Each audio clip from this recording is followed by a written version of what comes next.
सो है WhatsApp guys, तो मैं हूं केशव और आप देख रहे हो जेनेसिस मास्टरमाइंड। तो आज की इस वीडियो में हम बात करेंगे टाइम मैनेजमेंट के बारे में। इसको अच्छे से समझने के लिए मैं कुछ बुक के रेफरेंस से बताऊंगा, जो वीडियो के लास्ट में मैं बताऊंगा कि वो किताब कौन कौन सा है।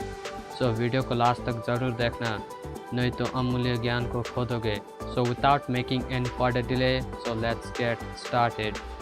दुनिया में कोई भी इंसान हो, वो कोई रिच पर्सन हो या पोर पर्सन, टॉपर हो या back bencher, Leonardo da Vinci हो या नॉर्मल पर्सन, सभी इंसान के पास दिन में 24 आवर ही होता है। पर सक्सेसफुल पर्सन 24 आवर में वो सब कर लेता जो करना ज़रूरी है, लेकिन नॉर्मल इंसान के पास 24 आवर होने के बाद भी वो कुछ भी काम ठीक से नहीं कर पाता। सक्सेसफुल पर्सन को टाइम अच्छे से मैनेज करना आता है। अगर आप भी सक्सेसफुल बनना चाहते हो तो आपको भी टाइम मैनेजमेंट आना चाहिए। लोग कहते हैं टाइम इज़ मनी, बट ये गलत है।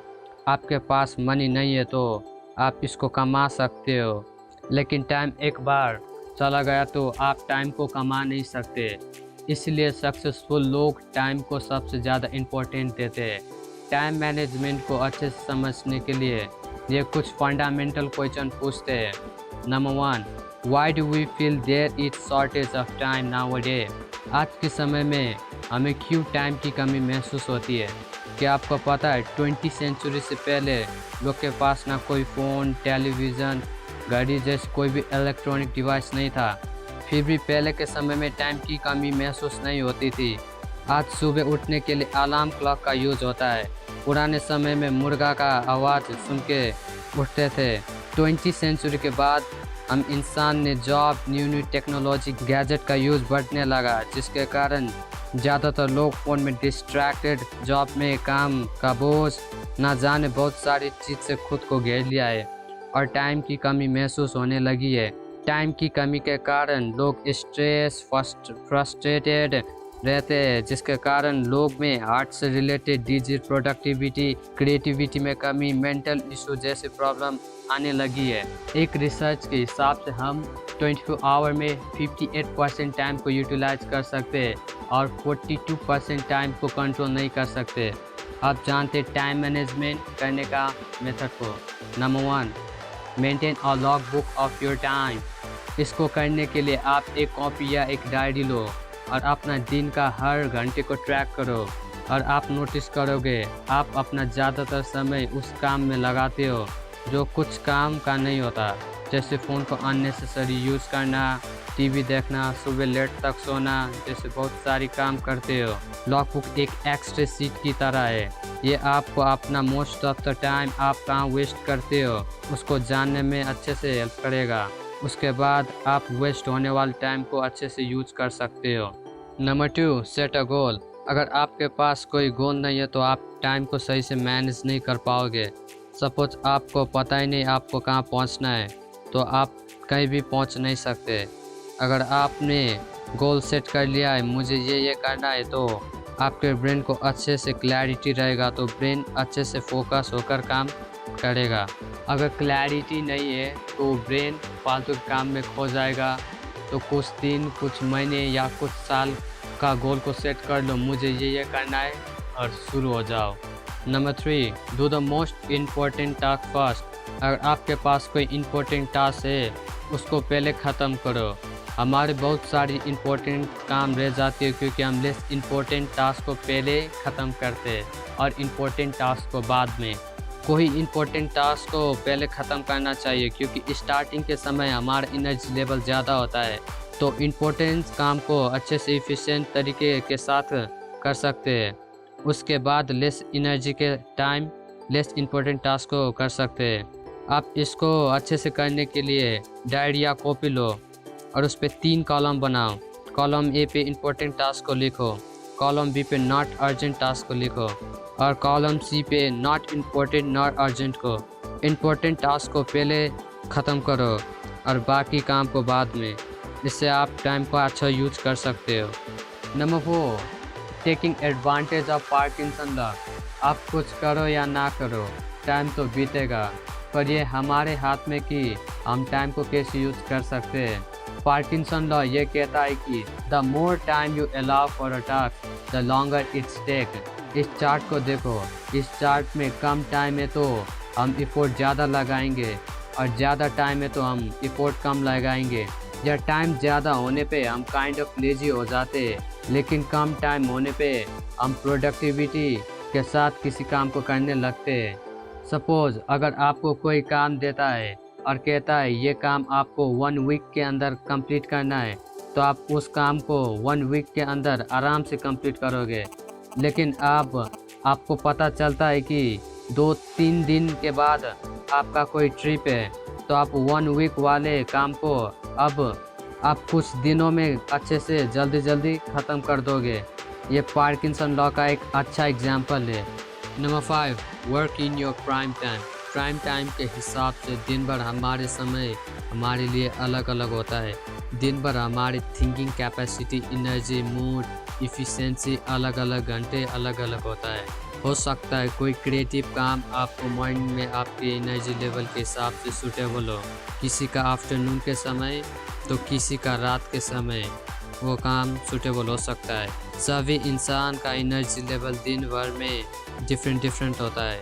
तो आपको अपना प्राइम टाइम में क्रिएटिव या प्रोडक्टिव टास्क करोगे तो 7-8 घंटे में जो आप कर सकते हो वो आप प्राइम टाइम में कुछ घंटों में अचीव कर सकते हो। सक्सेसफुल पर्सन काम के क्वांटिटी से ज़्यादा काम के क्वालिटी पे ज़्यादा फोकस करता है। जैसे सपोज 2 स्टूडेंट है, फर्स्ट स्टूडेंट 7-8 घंटे पढ़ता है, यानी क्वांटिटी पे ज़्यादा ध्यान देता है लेकिन क्वालिटी पे नहीं। बट सेकंड स्टूडेंट क्वांटिटी तो कम है बट क्वालिटी है। तो अब बताओ कौन सा स्टूडेंट इफ़िशिएंट टाइम को मैनेज करेगा? Of course second student time को अच्छे से मैनेज करेगा, क्योंकि जो स्टूडेंट 7-8 घंटे में अचीव करेगा वो कुछ घंटे में अचीव कर लेगा। सो अपना प्राइम टाइम को खोजो और उस टाइम में काम करो। Number 6, make a time table.